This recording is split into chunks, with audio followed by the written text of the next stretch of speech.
دیکھیے، ایک ہے وحدت الوجود، یعنی یہ یہودیوں کا عقیدہ اور اس کو ہمارے بعض مسلمانوں نے اپنا لیا. کہتے ہیں ہر چیز اللہ ہے.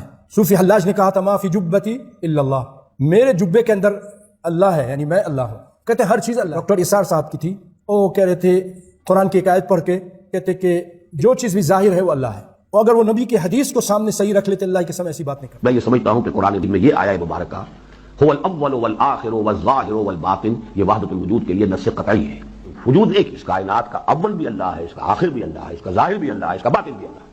تو وہی وہ ہے اور ہے کیا؟ تو وہی وہ ہے اور ہے کیا؟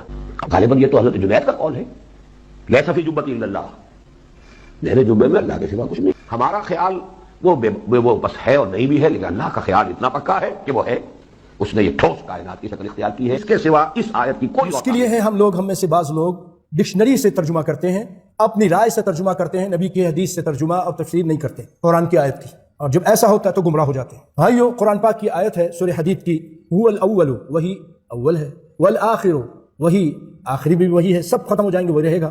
هو الظاہر، وہ ظاہر ہے. وہ ظاہر کا معنی کیا لیتے ہیں کہ وہ یہ جو کچھ بھی ہے سب اس کا پرتو ہے، اسی کا عکس ہے، وہی ہے، بس اللہ ہی ہے. یعنی حدیث میں دیکھتے ہیں، صحیح مسلم کی روایت ہے، نبی صلی اللہ علیہ وسلم نے فرمایا جب کوئی تم میں سے اپنے بستر پہ آئے تو کہے اللہم انت الاول، تو سب سے پہلے ہے، فلیس قبلک شیء، تجھ سے پہلے کوئی چیز نہیں، کوئی نہیں تھا، تو ہی تو تھا. وانت الاخر فلیس بعدک شیء، اور تو ہی آخر ہوگا، کوئی نہیں ہوگا. پھر اس کے بعد وانت الظاہر، اور تو ظاہر ہے. اب یہ ظاہر کا معنی ہم اپنے صوفی میں کر لیا، انہوں نے عام طور پہ کر لیا، جو صوفیوں کی زبان تھی وہ کہہ کے لگے ظاہر ہے، ہر چیز اسی کا پرتو ہے، ظاہر ہے. حالانکہ حدیث اس کی شرح کرتی ہے انت الظاہر فلیس فوقک شیء، اے اللہ تو غالب ہے، تیرے اوپر کوئی نہیں. یہ ہے مطلب.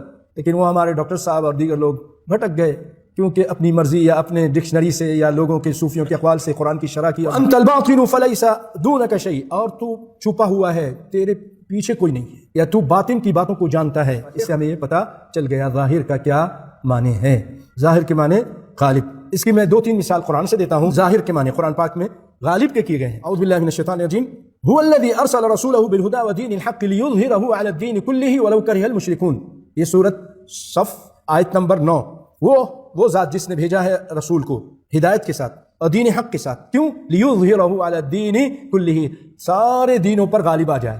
لیظہرہ، اس کے معنی غالب آ جائے سارے دینوں پر. اور اسی طرح ایک اور آیت ہے سورہ فتح کی، هو الذی ارسل رسولہ بالہدی ودین الحق لیظہرہ علی الدین کلہ وکفی باللہ شہیدا. لیظہرہ، تاکہ وہ غالب آ جائے وہ دین، اور لوگوں کے بات سمجھ میں آ جائے کہ یہ بہت بڑا کفر ہے کہ اللہ کو، ہر چیز کو اللہ سمجھا جائے. بہت بڑا کفر ہے.